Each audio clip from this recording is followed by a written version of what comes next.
ya leo, na nimesema hapo awali tena, nataka kumshukuru ndugu yangu Mheshimiwa Raila Odinga, kwa sababu kukutana kwetu mara ya kwanza haikuwa kitu rahisi.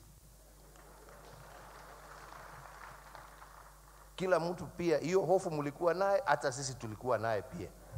Huyu mtu tukikutana naye tutaambiana nini? Tutasema nini? Na kwa ukweli wakati tulikutana, tulikunywa chai karibu dakika 45, kuna mtu anaongea, tunakunywa tu chai. Habari ya nyumbani sawa. Habari ya mama hako tu.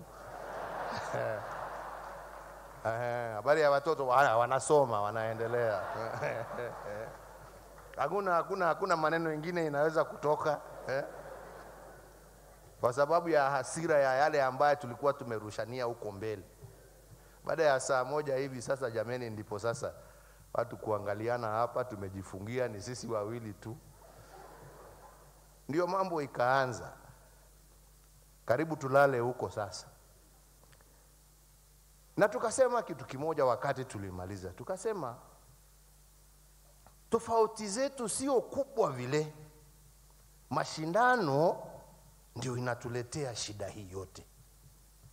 Kwa sababu fikira sio tofauti.